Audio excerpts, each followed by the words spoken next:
नमस्कार दोस्तों, स्वागत है आपका आपके अपने YouTube चैनल में। एंड गाइस, मैं आज आपके लिए लेकर आया हूँ एक और न्यू वीडियो जो कि रिलेटेड है psychology and pedagogy for TET, C TET and TGT से रिलेटेड। तो आज हम शुरू करने जा रहे हैं chapter number 7। 6 chapter completely with MCQ, एकदम टोटल थ्योरी के साथ डिस्कस हो चुके हैं। अब 7th चैप्टर की तरफ बढ़ते हैं, जो कि हमारे पास है construct of intelligence and multiple intelligence theory. काफ़ी ज़्यादा थ्योरीज दी गई थी on the basis of intelligence, तो उन्हीं के बारे में हम यहाँ पे स्टडी करेंगे। फॉर एग्जांपल अल्फ्रेड बिनेट हो गया, आपके पास टर्मन हो गए, स्परमैन हो गई, उनकी 1 factor theory, 2 factor theory, 3 factor theory काफ़ी एक्सप्लेन है उनमें, काफ़ी डिटेल में वहाँ से क्वेश्चंस पूछे जाते हैं। तो वही हम आज आपके साथ स्टडी करेंगे। इसके तकरीबन 3-4 पार्ट आपके पास बनेंगे, तो 1 बाय 1 करके हम सभी को आपके साथ स्टडी करेंगे। तो आइए ज़्यादा समय ना लेते हुए इस वीडियो को शुरू करते हैं। और अगर आपने 6 पार्ट नहीं देखे हैं तो आप प्लेलिस्ट में जाइए, वहाँ पे आपको सभी के सभी चैप्टर्स अलग अलग प्लेलिस्ट में मिल जाएंगे। तो हमारे पास चैप्टर का नाम है construct of intelligence and multiple dimensional intelligence. Okay, तो चलिए जानते हैं थोड़ा सा इसके बारे में। Research on intelligence stage that there exist a broad form of mental abilities called intelligence with the specifically abilities. यानी जो रिसर्च है वो इंटेलिजेंस के काफ़ी स्टेजेस के ऊपर की गई थी, जिससे कि हमारे माइंड की, हमारी मेंटल एबिलिटी की डिफरेंट डिफरेंट जो एस्पेक्ट हैं उसको स्टडी किया गया, उसे इंटेलिजेंस कहा गया विद स्पेसिफिकेशन या स्पेसिफाइली एबिलिटीज़, जो कि स्पेशल एबिलिटीज़ हमारे अंदर प्रेजेंट होती है। This idea was further taken to new concept called multiple intelligence. अब इसको एक और न्यू नाम दिया गया, that is called multiple intelligence. He advocate that there are several domain of intelligence that decide the learning attribute of child at large. अब जो multiple dimensional या मल्टीपल इंटेलिजेंस जो है, इसको नाम दिया गया, ये एडवोकेट करता था, यानी ये पक्ष में था for several domains of intelligence, यानी इंटेलिजेंस को भी डिवाइड किया गया in different form of intelligence, जो कि बच्चे में काफ़ी ज़्यादा प्रेजेंट होती है। तो आइए जानते हैं कि कौन कौन सी ये थी। तो फर्स्ट आता है कंस्ट्रक्शन ऑफ इंटेलिजेंस, कि इंटेलिजेंस आपस में आखिरकार होती क्या है, किस व्यक्ति को हम कह सकते हैं कि वो इंटेलिजेंस है। तो the general ability of intelligence consist of the following specific abilities like capacity या एबिलिटीज़। आपके पास जो भी एबिलिटीज़ है, स्पेशल एबिलिटीज़, कैपेसिटी है, उन्हें आप कह सकते हैं कि intelligence.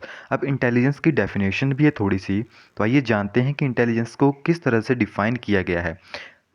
Adaptability to a new environment और चेंज द करंट एनवायरनमेंट, कि अगर आप न्यू सिचुएशन में जाते हैं, किस तरह से आप वहाँ पे अपने आप को मॉडिफाई करते हैं, अपने आप को वहाँ पे एक्सेप्ट करते हैं उस एनवायरनमेंट में। Capability for knowledge and the ability to acquire it, कि आप कोई चीज़ सीखते हैं और उसे अपने अंदर ग्रहण करते हैं। Capacity for reasoning and abstract thought, ability to comprehended relationship, ability to evaluate and judge, capacity for original and productive thoughts, ability to learn from and about to external environment, to interact effectively with it. And all above ability and capacity can be combined into 3 basic function given below। तो इन्हें 3 basic function में divide किया गया है। ये abilities है जो कि इंटेलिजेंस को रिप्रेजेंट करती है। तो फर्स्ट है learning, recognising problem and solving problem. तो 3 पार्ट में से डिवाइड किया गया था, learning, recognising problem and solving problem. First है acquiring, retaining and using knowledge is an information component of intelligence. जो आपके पास acquiring, retaining and using knowledge है, वो एक इम्पॉर्टेंट पार्ट है आपके पास इंटेलिजेंस का, या इसे आप लर्निंग कह सकते हैं। रिकॉग्नाइजिंग प्रॉब्लम, कि कोई आपके पास प्रॉब्लम आ रही है, with the help of knowledge people must first be able to identify possible problem in the environment that need to addressed. क्योंकि सबसे पहले अगर प्रॉब्लम पता लगेगी कि क्या है, तभी तो उसको सॉल्व कर पाएंगे। उसके बाद आती है solving problem, people must then be able to use what they have learn to come up with the useful solution to a problem they have noticed in the world around। अब जो सबसे पहले हमने लर्न कर लिया, कोई चीज़ को अपने अंदर ग्रहण कर लिया, फिर कोई प्रॉब्लम आई, उसको रिकॉग्नाइज़ किया, फिर उसको उसी नॉलेज के ऊपर, उसी लर्निंग के ऊपर हम सॉल्व करेंगे। तो that is called solving problem. Okay, अब चलते हैं डेफिनेशन के ऊपर। डिफरेंट डिफरेंट डेफिनेशन हमारे पास आई थी। There is no standard definition of what exactly constituted intelligence. कोई भी परफेक्ट डेफिनेशन नहीं है, क्योंकि ये साइकोलॉजी के बेसिस के ऊपर है। Some scholars have suggested that intelligence is a single general ability, which others believe that intelligence emphasizes a range of aptitude, skill, and talent. Some of the major theories of intelligence that have emerged during the last 100 years are as follow. अब किसी ने कहा कि ये single factor के ऊपर depend करती है, किसी ने कहा ये मल्टीपल फैक्टर्स के ऊपर डिपेंड करती है। तो वही हम यहाँ पे आपके साथ स्टडी करेंगे कि कौन से सिंगल फैक्टर हैं, कौन से आपके पास मल्टीपल फैक्टर हैं। तो फर्स्ट आती है हमारे पास यूनिफैक्टर थ्योरी। यूनिफैक्टर थ्योरी किसने दी थी? अल्फ्रेड बिनेट एंड टर्मन ने। Okay, Alfred Binet and Terman ने जो है यूनिफैक्टर थ्योरी हमारे पास दी थी। According to this theory, intelligence is regarding as an activeness which enable a creature to adjust itself to change the environment. अब Alfred Binet and Terman के according जो इंटेलिजेंस है वो आपकी एबिलिटी है, आपकी एक्टिवनेस है कि आप न्यू एनवायरनमेंट में अपने आप को एडजस्ट करते हैं।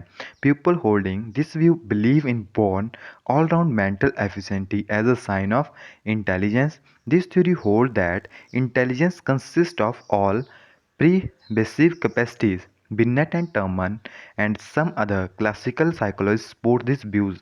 एंड इसको किसने सपोर्ट किया था? अल्फ्रेड बिनेट ने, टर्मन ने एंड और भी काफ़ी जो कि क्लासिकल साइकोलॉजिस्ट थे, इन्होंने भी इस व्यूज़ को सपोर्ट किया था। अकॉर्डिंग टू दिस थ्योरी, अब इस थ्योरी में कहते हैं if one has a fund of intelligence he can use या he can utilise it in any area of his life. कि एक बार आपने इंटेलिजेंस आपके अंदर डेवलप हो गई तो आप उसे कहीं भी यूज़ कर सकते हैं अपने लाइफ में। The intelligence of a person get stamped in all what he think and his action, but in our practical life we observe something different. A brilliant professor of mathematics may be absent mind or socially ill adjust. तो but जो इनकी theory थी वो इतनी ज़्यादा कारगर सिद्ध नहीं हुई, क्योंकि जब हमने प्रैक्टिकल लाइफ में देखा तो वहाँ पे कुछ डिफरेंट था। इनका कहना था कि एक बार आपने कोई चीज़ सीख ली तो वो सभी के लिए एप्लीकेबल है, बट ऐसा नहीं है। डिफरेंट एबिलिटी डिफरेंट फील्ड में वर्क करती है, बट इन्होंने केवल सिंगल फील्ड में कहा था, तभी इनका जो नाम है आपके पास यूनिफैक्टर थ्योरी भी पढ़ा था। सो देखिए, मैथमेटिक्स की बात आई तो वहाँ पे जो है उनका माइंड जो है एब्सेंट था और सोशली इल एडजस्टिंग, काफ़ी वो एडजस्ट नहीं कर पाते थे डिफरेंट सिचुएशन में।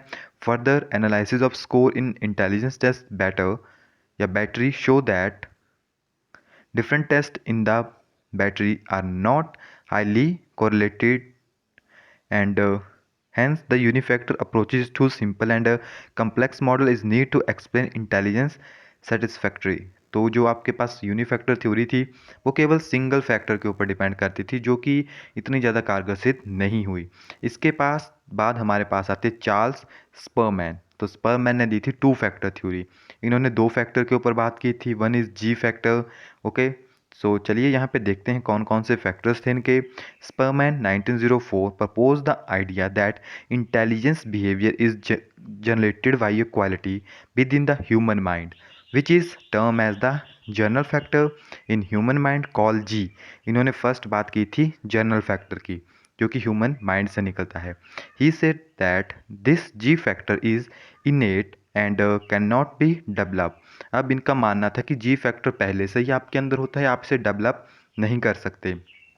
Further he said that another factor is intelligence was special intelligence, and other factor क्या था उनके पास? वो था special intelligence। first is that is called G, that is called general factor। second is that factor is specific factor, so that is represented by as the specific factor was more significant value who accomplished highly success result in test. This factor term as S could be developed with education and experience.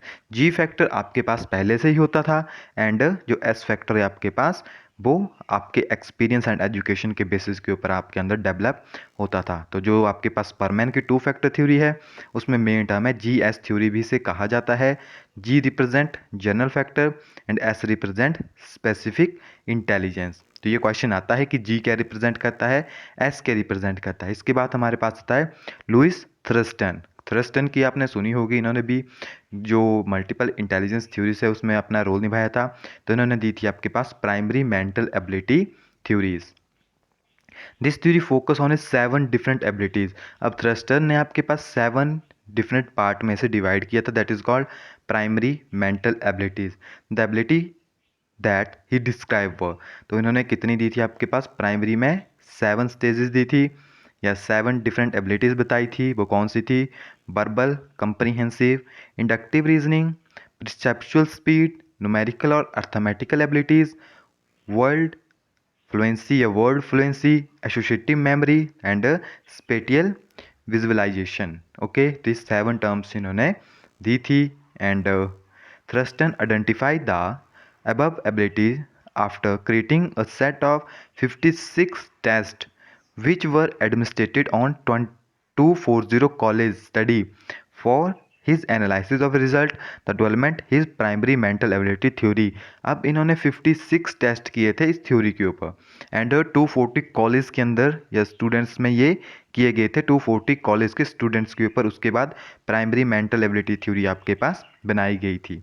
इसके बाद आपके पास आती है Raymond Cattell and John Horn. Raymond Cattell and John Horn की थ्योरी। तो ये आपके पास रिप्रेजेंट करती है 3 स्ट्रेटम थ्योरी को, स्ट्रेटम थ्योरी को। तो 3 स्ट्रेटम थ्योरी आपके पास क्या थी, in 1966 the development of fluid and crystallised intelligence theory. He said that intelligence consist of 2 part. इन्होंने 2 पार्ट में से डिवाइड किया था, fluency intelligence and crystallised intelligence. The fluency part is the biological aspect of intelligence and it is measured by calculating the speed of reasoning and memory capacity. Also it increase into adulthood but decrease as a person grows old। Okay, तो जो first part था वो depend करता था biological aspect के ऊपर, जो कि आपके पास फ्लूइड पार्ट था एंड उसे आप मेजर कर सकते थे by the calculation of speed of reasoning and memory capacity also increases into adulthood but decrease as the person grow old age. And next इसका पार्ट आता था क्रिस्टलाइड पार्ट, जो आपके पास क्रिस्टलाइन पार्ट था। Crystalline part of intelligence is the expansion of skill through learning and experience, the source of new knowledge and new experience are ultimated. So this type of increase throughout life या through life. तो जो crystalline या क्रिस्टलाइड part of intelligence था आपके पास, वो expansion होता था of the skill through learning and experience, the source of knowledge and new experience are ultimated. So this type increases through life. और ये आपके पास लाइफ में जो कंटिन्यू बढ़ती रहती थी, जो आपके पास फ्लूइड थी वो अडल्टहुड तक तो बढ़ जाती थी, बट जैसे ही आपकी जो एज थी वो ज़्यादा होती थी तो वो ऑटोमेटिकली डिक्रीज़ होना शुरू हो जाती थी। तो गाइज़ इस वीडियो में हम इतनी थ्योरीज़ को कवर करेंगे।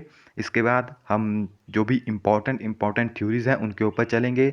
सो मिलते हैं नेक्स्ट वीडियो में, तब तक के लिए thank you, have a nice day.